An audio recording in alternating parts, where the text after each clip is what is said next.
All right, what's goody, y'all? It's your boy Remo back with another video. Or back with another video, I should say. Yeah, I'm back at work, as y'all can see. You know, working the graveyard shift, the late night shift, whatever you want to call it. Yo, shout out to everybody who was sending me condolences. You know, y'all really touched my heart. It is what it is. You know, I miss her smile. I miss her laughter. And, you know, like I said, it's a time and place for everything. But right now, it's time to laugh, y'all. Y'all ready to laugh? Check this out, y'all. I went to a strip club New Year's Eve, and that was the first time I've been to a strip club since 2009. Actually, it was January 2009. I remember because it was during Obama's inauguration. You know, me and my homeboys, we just so happened to go to the strip club, and they had the inauguration on one of the 5 TVs, you know, and, you know, we was watching that. We was watching ESPN, chilling. I was drinking back then. And the reason why I stopped going is because shortly after that, I quit drinking. So I really had no reason to go back to a bar or a club or, you know, and then prior to that, I had been going to strip clubs for so many years in a row. I think for like 5 years straight, I was going to strip clubs just like every week, just blowing money, you know, young and dumb, you know, just blowing money, you know, banging them stripper chicks, you know, young and dumb. It is what it is. But, yeah, this particular strip club, the reason why I decided to go, because this strip club, I have been following them on Instagram for a number of years. And I had always said I was going to go back. You know, every time I see something that they post on Instagram, I would say, yeah, I'm going to go check them out soon. But this past New Year's Eve, I really said, okay, I'm about to go check them out. And I went by myself. The reason why I decided to go New Year's Eve is because I wanted to bring in the new year, you know, stress-free. I had to clear my mind. There was a lot going on. So what better way than to clear your mind than to go see some butt and boobies jiggling. You know what I mean? So that's what I ended up doing. And I went by myself. And as soon as I got there, I'm thinking it was going to be like 2009. I thought I was going to go in there, get winded down, and it was going to check my ID, and I was going to go in there and chill. I mean, that's what I did, but they were extreme with checking me. You know, they had me stand up against the wall. You know, they was frisking me like I was in jail. I was like, damn, man. But, you know, he just wanted to ensure everyone's safety, you know, and then there was some pretty girls in there, so, you know, they just was doing their job, so.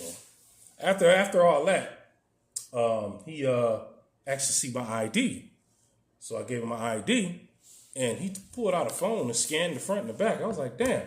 Then he put my ID in this machine and scanned it in the machine. I was like, damn. Then he swiped it in another machine. I was like, damn, what the fuck, man? I was like, shit. I was like, damn. If anybody know why they did all that, let me know in the comment section, because I tried to ask him, but the music was too loud, and he was doing a bunch of other things, and it was a lot of people behind me waiting to go. So I said, I'll figure this shit out later. If anybody know, let me know in the comment section. So then I went in and sat at the bar, and the bartender had a stank attitude. She was a cute white chick. She just had a stank attitude. But I think maybe she was tired. She looked beat, you know what I mean? You know, and I'm guilty of that too. When I'm tired, I just have an attitude. It's hard for me to front like, you know, I'm in a good mood. You know what I mean? So, but she was cool. I ordered a Coca-Cola, and she gave it to me for free. You know, and so I tipped her. I tipped her a couple of dollars. She was like, thanks. When I finished that one, she gave me another one for free and told me not to tip her. I was like, all right, cool. So the other weird thing I noticed was the chicks was getting topless, but they had pasties on their nipples. I was like, damn. Like, it was some fine chicks in there too, but they all had pasties on their nips. I'm like, what the hell? I'm like, this ain't like the way it was the last time I came in there. Them girls, they would have their nipples jiggling all over the place, and you used to get going, yeah, you know what I mean? Yeah, they'll put one down your throat. Out. Now they got black pasties. I'm like, damn, man. When did they institute this law? Like, what? I'm like, okay. But it was some fine women in there. And there was this one cute Ukrainian chick. She looked like Snow White. She came over and sat next to me, and we instantly gravitated towards each other. But you know how strippers do. You know, they see you by yourself at the bar. They come over and fake it till they make it. You know what I'm saying? They do that just to get some money out your ass. You know what I'm saying? But she played the role well. You know, she was a good actress, you know, and I was a good actor because I got the gift of gab, you know. And I had her cracking up. You know, people say I'm a comedian, you know what I mean? I had her cracking up. I was just talking about how it was the last time I came in here in 2009. And she was talking about how the girls are, how they cutthroat and backstab and all this stuff. And I started talking about what the girls had on. The girls as in the other strippers. And she started laughing. I was saying, yeah, that chick looked like the Mac on the moon because she had a long face. I said, yeah, this chick over here, she looked like the mother from Good Times. You know what I mean? I had this chick dying laughing, you know, and she was drinking champagne because it was New Year's Eve. You know, she was a little tipsy. She was cracking up. So, you know, me and her became cool. And I noticed after a while, after about like a good 15 minutes of talking to her, it's like, boom, I noticed she had a booger right here. I'm like, damn. And it's like, once I saw it, I couldn't unsee it. It's like my eyes would gravitate towards that booger. It's like I couldn't unsee it. After a while, it felt like the booger was watching me. I'm like, damn, man, I'm watching. Is my eyes looking at the booger? Or is the booger looking at my eyes? And then the chick, you know, every time she would laugh, she would look up so I could see it and be like, ha, ha, ha, ha, ha. I'm like, damn. And I'm trying not to look. I'm trying to look at other places, you know, on her face. Like, you know what I mean? Like, I was trying to look directly in her eyes, but my eyes would go down to that booger. So then it was another fine chocolate girl working there. She grabbed her hand. She was like, come in the back here with me. And then the Ukrainian chick was like, okay, I'll be back. And I'm watching them as they walked away. They both looked like chocolate and vanilla, you know? So I didn't even pay them no attention. You know, I was busy looking at this time, the ball was getting ready to drop. I'm busy looking up at the screen, waiting for the ball to drop. So then like 10 minutes later, the Ukrainian chick came back, tapped me on the shoulder. And I looked, and I was like, oh, I thought you left. She was like, oh, no, I just went in there to change clothes. And I said, change clothes? She put on a different bikini. And I noticed that booger wasn't there. So I'm thinking maybe her friend told her, yo, you got to wipe that booger off your damn nose. So after, you know, I talked to her for a few more minutes, it was her time to get up there and go dance. So I tipped her like $10. And while she was dancing, the chocolate chick that she was with came over and sat next to me. Me and her started talking. Now this chick was just drunk. She was fucked up. She started telling me her whole life story. So I just went along with it. You know, I just started giving her some advice. She was telling me how phony her family members are and how she got phony friends. And I was like, hey, I said, you got to cut them off. I said, do like me. I went on my Facebook and I just started deleting motherfuckers. She was like, oh my gosh. She was like, I said to myself, I'm going to do that tonight at midnight. I said, well, we'll do it together. I said, because I ain't finished deleting people off my Facebook and Instagram. I said, we'll do it together. She said, okay. So when the ball struck 12, we both started to delete motherfuckers. She was like, yeah, I'm going to delete this bitch, this bitch, that. You know what I mean? And me and her really started, getting close. You know, like she scooted. I mean, she was real close to me. Because by this time, the club was packed. She was real close. And she moved the stool that she was sitting on, like, close to my leg. So I could look down and see her coochie hairs. You know what I mean? Because she had on, like, a G-string bikini. And she had a tattoo of a spider web, like, right at the top of her coochie. You know, like, right below her waistline, that top part, that's where she had the spider web. And I'm looking, I'm like, damn. You know, and for her to be dark-skinned, that tattoo was very visible. And so the closer she got to me, the more she started talking. And then I noticed her breath was stank. I'm like, damn, one chick breath stank, the other chick had a booger. I'm like, damn, what the hell is going on with these chicks? Now, But she was cool. She said, I'm about to leave. She was like, I ain't staying here till no 2 a.m. because that's when the club closed. I said, why not? She said, because the weather's bad and the Ubers and Lyfts is going to be hard to get the longer you wait. And I was like, oh shit, because I took a Lyft there. You know, I said, damn. I said, well, I think I'm gonna leave. I said, I think I'm gonna leave right after you. And she was like, yeah. She said, yeah, I think I'm out of here in about 45 minutes. I said, okay, don't you want to give me a lap dance? She said, let me go pee first. So she went and peed. She went to the bathroom and she was gone for like 30 minutes. I said, shit, she ain't coming back. She ain't giving me no lap dance. I said, she about to go home. So shortly at 15 minutes after she went to the bathroom, the Ukrainian chick was done dancing. So she got off the stage and came and sat by me again.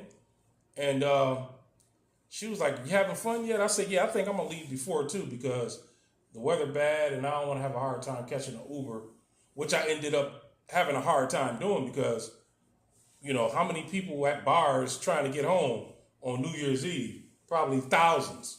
So I had to wait an hour for the Uber to come. Luckily, I ordered it at 1 because it didn't come until like maybe 2:05 or 2:10, over an hour. So while I was sitting there waiting for my Uber, you know how it'll say another ride. It'll show you that a ride is coming in like in between 5 and 30 minutes.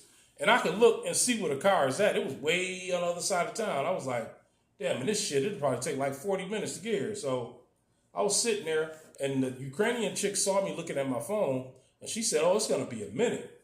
I said, yeah. I said, you want to give me a lap dance? She said, yeah, why not? So the lap dance was like $25 per song. She said, how many songs? I said, one song. And she said, okay. So we went back in the lap dance booth and I noticed they had cameras up in there. I thought I was going to get my Jimmy waxed. But they had cameras in there. I said, oh shit, they got cameras in here for y'all. I said, yeah, this is good safety. She said, yeah, they just want to make sure we're on our best behavior. And I was like, yeah, that's good. She said they have audio too. I was like, oh, that's good. But in my mind, I was like, damn, I ain't going to be able to get no head. Because that was a tradition. What DMX say? This shit reminds me of a strip club. Every time I come around, it's like I got to get my dick sucked. Remember that? Remember when DMX said that? Y'all going to make me lose my mind up in here. Yeah. But yeah, I used to literally do that all throughout the 90s and the early 2000s. You know, shoot, some of the best head I ever had was in a strip club. You know, getting a lap dance. Y'all think I'm lying. I'm telling the truth. You know, so she gave me a lap dance for one song, and you know, songs is at least 4 minutes long now. Some of them 5 minutes long. So, you know, she was doing all kind of shit. And the thing I liked was she smelled good. She smelled like she smelled like lemons, and her skin was like kind of prickly and smooth. Like if I was to rub down, it was smooth. But then when I rub back up, like her, you know, it'll be real prickly on her legs. You know, probably from her shaving with a jagged razor. Who knows? I don't know. But yeah. She gave me a nice lap dance. You know, she was twerking, and I asked, can I touch her? She said, yeah, you can touch me. I said, you smell good. She said, you smell good too. I was like, oh, okay. So when me and her came out of the lap dancing booth, all the other chicks was looking at us. I guess the black chicks was in there looking at me like, oh, he only like white chicks. But you know, the white chick gave me the most attention. She made me feel comfortable. All them other chicks at first, they was walking by me rolling their eyes. So shit, and then the one that everybody was going after, she had fake boobs. She had a BBL. She looked like the Mac on the moon. She wasn't even all that. She wasn't even natural. It was weird because all the dudes running after the unnatural chick when you got some fine natural chicks here. That just showed me the consciousness of today. People gravitate towards fake bullshit, and the organic shit they don't want. They want all this fake shit, The organic shit, they turn a blind eye to it because this chick, if you would have saw this chick, you would have been like, man, this chick looked like one of them fucking Nicki Minaj plastic doll looking bitches. What they call them, the barbs? You know, one of them plastic looking chicks, man. I can imagine when she get like, none of the girls is over 27. Now I can imagine, but when this chick get like 45, you know, she probably gonna look like Little Kim or what's that other chick that passed away? I forgot her name, but this chick had all these tattoos. She just looked like an old doll. I forgot her name, but rest in peace to her. She passed away in Asia somewhere. She fell off a balcony. I forgot her name. Y'all know what I'm talking about. She had all them tattoos. She had all them Botox injections. She just didn't look right. That's how this chick looked. And everybody was flocking to her. I'm like, nah, man. I don't like all that fake bullshit. Fake BBLs, fake boobs, and all that bullshit. Nah, man. Give me the natural chicks, you know. Plus, the natural chicks can sit and have a natural conversation with you and make you feel comfortable. This chick with all this fake shit, she thought she was the shit. Walking around with her nose turned up, rolling her eyes. I mean, the other chicks, they was doing it too, but they were natural. They just was stuck up, you know. But anyway, all right, y'all. Thanks for listening. It's your boy Remo, 100.